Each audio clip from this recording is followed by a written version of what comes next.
میں یہ کہتا ہوں کہ یہ جو کیس ہے آپ اس کو بنیاد بنائیں اور دیکھیں کہ 295C کیا اس کیس میں بنتا ہے. کیا یہ بلاسفیمی کا کیس ہے؟ جب یہ بلاسفیمی کا کیس سیرے سے ہے ہی نہیں، اور اس پہ ہمارے ماضی میں بہت سی کتابیں ہیں جو اسلامی کے لیے لکھی گئی ہیں، بہت سی چیزیں ہیں جو کرسچنس کے عقیدوں میں موجود ہے، یہودیت کے عقیدوں میں موجود ہیں، انٹرنیشنلی کیا کیا پروپیگنڈے ہیں، لابیز کس طرح کام کرتی ہیں، وہ تمام چیزیں جو ہمارے سامنے حقائق ہیں. تو ہم کہتے ہیں ان تمام کو بنیاد بناتے ہوئے آپ چیزوں کا اپنا مقدمہ جو ہے پازیٹیولی عوام کے سامنے رکھیں کہ یہ حقائق ہیں اور یہ اس طرح سے چیزیں جو ہے وہ نہیں ہونی چاہیے جیسے یہ چیزیں ہو رہی ہیں، اور کس طرح سے اس کو یوز کرتے ہوئے اس قانون کو ایک بہترین جو قانون ہے اس کا فائدہ اٹھاتے ہوئے کس طرح سے اس کی مس انٹرپریٹیشن کر کے آپ اس کا بینیفٹ لے رہے ہیں اور لوگوں کو آپ اس میں سزا دلوانے کے لیے وہ کر رہے ہیں. ذاتی دشمنی کو جو ہے نا وہ نبھا رہے اس کے ذریعے، جو کہ بہت بری بات ہے. حالانکہ ہمارے پاس ایسی چیزیں ہیں کہ ہم اگر ان پر ایکشن لیں تو بہت زیادہ سیریس ایکشن ہوگا اور یہ پنش ہوگا، ان کو پنشمنٹ ملے گی اس میں.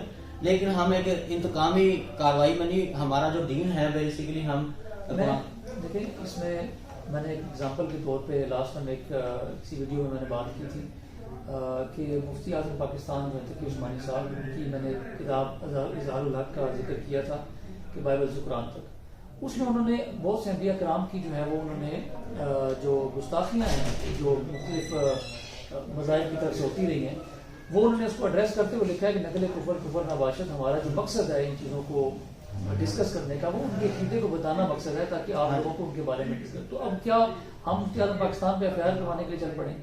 ہم چونکہ ہم ایک جو نالجبل پرسن ہے ہم اس بات کو سمجھتے ہیں کہ یہ چیزیں کس کانٹیکس میں ہو رہی ہیں. تو اس طرح سے آپ فتاوی رضویہ پہ جب جائیں گے جہاں انہوں نے یہ کہا ہے کہ تمام جو بریلوی اور دیوبندی یہ سب لوگ مرتد ہیں. مجھے بتائیں مرتد کا مطلب تو دائرہ اسلام سے خارج ہے. تو مرتد تو آپ جب کہتے ہیں کوئی بلاسفیمی کر دے یا کوئی آپ سے کی شان میں کوئی گستاخی کرے تو وہ مرتد ہوتا ہے. تو وہ تو کہتے ہیں تمام مرتد ہیں.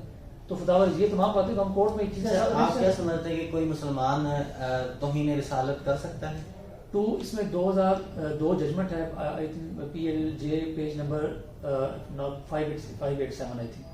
اس میں انہوں نے کہا کہ مسلمان کے ناٹ ایٹریبیوٹڈ بلاسفیمی، اور اگر وہ کرتا ہے تو وہ اپوسٹیسی ہوگی کہ وہ مرتد کہلائے گا. اگر وہ کیونکہ جس نے آپ وسلم کی شان میں کوئی بات خلاف کر دی تو وہ تو مسلمان رہے گا ہی نہیں. تو پھر جو مسلمان ہی نہیں رہے گا تو اس کے خلاف آپ یہ کہیں کہ اس نے بلاسفیمی کی ہے نہیں کی. وہ آپ اس سے پوچھ لیں بھی آپ مسلمان ہیں نہیں ہے. اگر وہ کہتے ہیں جی میں مسلمان ہوں اور میں اپنی کوئی بات اگر اس نے کی ہے تو وہ اس کی جسٹیفیکیشن دے دے کہ میں نے اس تناظر میں کی ہے، تو وہ آپ اس پہ بلاسفیمی اٹریکٹ نہیں کر سکتے کیونکہ لا موجود نہیں ہے، ایک پراپرلی ایک میکینزم موجود نہیں ہے. تو اس کو آپ کسی طرح. اچھا اب ہم بڑے ایک پوائنٹ پر پہنچے ہیں.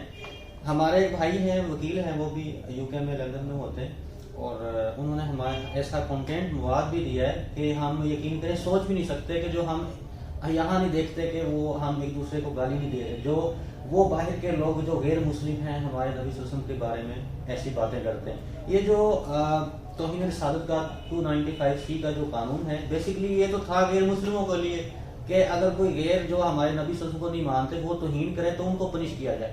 تو یہ ہم مسلمانوں کے خلاف ہی اپنے لوگوں کے خلاف یوز کر رہے ہیں، جبکہ وہاں پر فورن میں بڑے بڑے مظاہروں میں بڑی بڑی گستاخیاں ہوتی ہیں.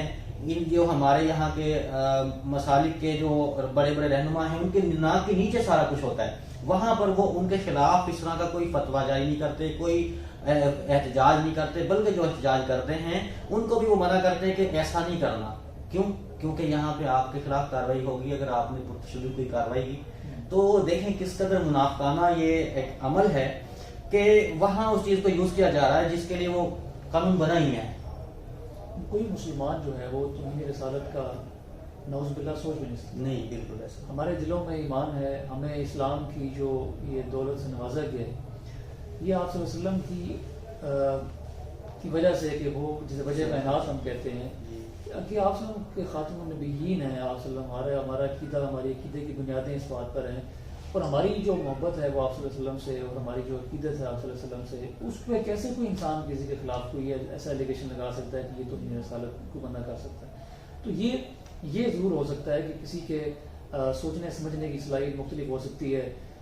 کوئی جو ایک فکر سے بلانگ کرتا ہے اور دوسرے کو اس تناظر میں نہیں سمجھتا، وہ سمجھتا ہے یہ گستاخ ہے. تو یہ گستاخی والے جو ایک دوسرے کے خلاف یوز کرنا اس طرح سے شدت پسندی نہیں ہونی چاہیے. ایک دوسرے کو مسلمان سمجھنا چاہیے ایٹ لیسٹ. پھر آپ مسلمان سمجھتے ہوئے کسی سے اختلاف کریں تو وہ ایک سمجھ میں آنے والی بات ہے.